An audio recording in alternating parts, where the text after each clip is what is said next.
Norstrilia by Cordwainer Smith is an incredibly intriguing science fiction novel by an even more intriguing author. It takes place on a planet called Old North Australia, or Norstrilia for short, which is a pastoral farming planet completely covered with this grey-blue grass. And the people of Norstrilia farm these sheep, which, since coming to the planet many generations ago, have become infected with a virus which has caused them to mutate into an enormous size and become very sickly. The side effect of that, though, is that a substance can be extracted from these sheep, which is called stroon, or the Santa Clara drug, which can effectively extend human lifespans by hundreds of years, which has made stroon the most valuable substance in the universe, and therefore Norstrilia is the wealthiest planet in all of human settled space. So even the lowliest farmhand is far richer than the wealthiest human on any of the other planets. We're following a man here called Roderick Frederick Ronald Arnold William MacArthur McBann to the 151st, and that should give you an idea of the kind of quirkiness that you can come to expect from this novel. He is reliving his childhood for the fourth time because he has failed to develop telepathic powers, unlike the other residents of Norstrilia. And while he can't communicate telepathically like the other Norstrilians can, he is able to emit these enormously powerful psychic bursts, which are very disorienting to anyone within a certain radius. So he has been mentally reset back to childhood 4 times, and this is his last chance to demonstrate that he has developed these telepathic abilities. Otherwise, he will be executed as a form of population control. Although he fails to demonstrate these telepathic communication abilities, he convinces the government that these telepathic bursts could potentially be useful for military purposes. So the fact that Rod McBann is now a free man really angers a former friend of his who does not have the ability to take on the Santa Clara drug or stroon to extend his own life. So he's effectively bound to a more natural human lifespan. So Rod gets wind that even though he has survived this trial, this former friend of his is going to attempt to kill him. And so Rod consults a computer which he has from some of his ancestors, and computers have been outlawed on Norstrilia as a way to keep the population humble and focused. As well as this kind of ban on computers, there is an extreme import tax on goods so that people don't ever get caught up in the desire for luxury goods. This computer basically hatches a plan for Rod to survive this assassination attempt, and the plan involves him essentially becoming the wealthiest man in the entire universe. But by becoming this wealthy and purchasing basically all of the planet Earth, a target is painted on Rod's back for many more different individuals and groups. So we then see Rod leaving Norstrilia and attempting to survive.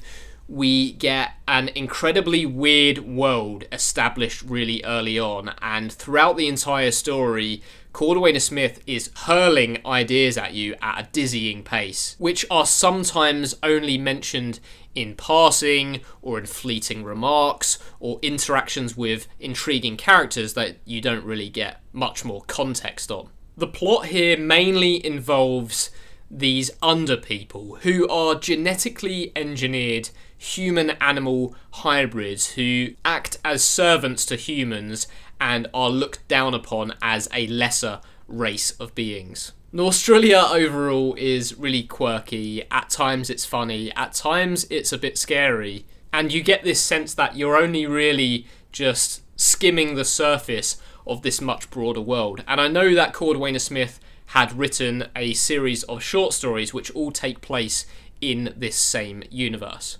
I don't think that the overarching plot is anything too special, but the world and the universe which Cordwainer Smith has created here is undoubtedly compelling, and I ended up really liking the book. Winter's Children by Michael Coney is a short science fiction novel which takes place on an Earth which is in the grip of another ice age. The surface of the planet is seemingly entirely covered by thick layers of snow and ice. We follow a group of survivors who are holed up in a church building which is mostly submerged under the surface, but there is a bell tower which extends out into the snow, and the characters use this as a portal between their subterranean residence and the outside world. The characters here are surviving by carving out tunnels from the church to the surrounding town, including a submerged supermarket at which they are chipping away at the ice in order to recover canned food in order to survive. But to supplement these canned goods, they are also heading out onto the surface on these snow boats, which are kind of these small wooden vessels with sails attached to them, and they are going out on these expeditions to hunt these 9-foot tall telepathic furry monsters called pads. And while the pads do offer up some danger to the main characters, the bigger threat is another group of humans who are referred to as the flesh hunters. So Michael Coney establishes a really vividly described world early on. I was able to picture exactly what he was talking about at all times. There are some great action sequences where characters are battling it out on these snow boats, skimming across the icy surface and facing off against the terrifying creatures, the pads. But this is another one where the overarching plot was not fleshed out enough for me. It basically revolves around the characters debating whether they should stay where they are and rely on the dwindling supplies of the supermarket, or whether they should attempt to construct a bigger snowboat and take the entire band of survivors on a journey to find a new home. On top of the underwhelming plot, there are also a number of dialogue moments which felt very clunky to me, although there were some interesting explorations on the psychology of larger towns and cities, and the potentially ingrained reluctance to change that those inhabitants express. So while I enjoyed some elements of it, I didn't really like it much overall. And the last book that I read recently is The Florians by Brian M. Stableford, with quite an interesting cover there. It is set in a world in which humanity sent out a bunch of colony ships on one-way missions to a variety of planets many generations ago, which had no real way of communicating back with Earth. So a ship called the Daedalus has been constructed, which is essentially a mobile laboratory which is being sent out on these expeditions to all of these different colony worlds to check in on the progress of these colonies and basically assist with any issues that the colonists are facing with regards to the environment or the local wildlife. Daedalus is a mythical Greek figure who is a sculptor, the father of Icarus. He created the wings, which then Icarus used to fly too close to the sun. He also constructed the maze, which held the Minotaur. So there is some symbology there. Science fiction authors tend to like naming their spaceships after ancient figures and mythologies. And I found this setup to be extremely intriguing. So the Daedalus here is heading out on a mission to a planet called Floria.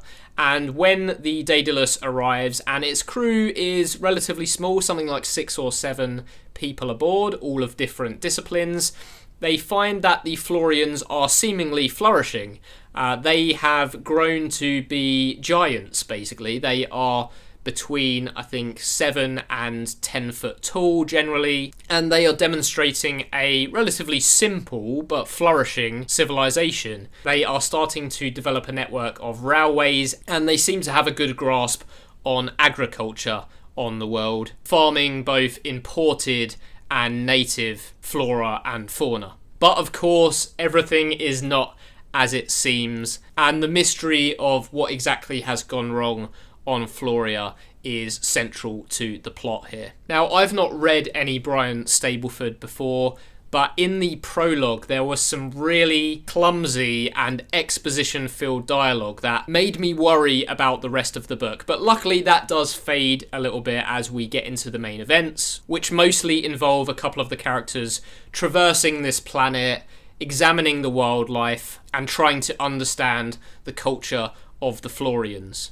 This middle section of the book is quite uneventful, although there are some well-done passages about evolution and the beauty of evolution, which I thought were quite poetic and unexpected. And by the time we do get to the end of the book, there are some really exciting passages, some very well-written monologues, and a fitting resolution.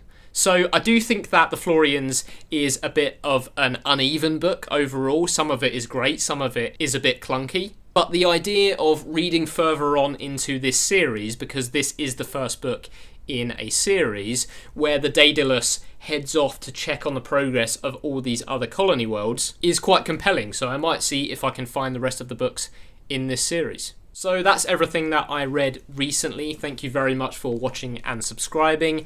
And I just wanted to take a moment to thank a few YouTubers who have been supporting me by mentioning me in their videos. So that's Ira at SF Words of Wonder, who I will be doing a collaboration with in the coming weeks, so look out for that, as well as Sci-Fi Scavenger and Bart's Bookspace. And I very much doubt that you subscribe to me without subscribing to them, but if somehow that is the case, please go and do so. That's all for now, and I'll catch you on the next one.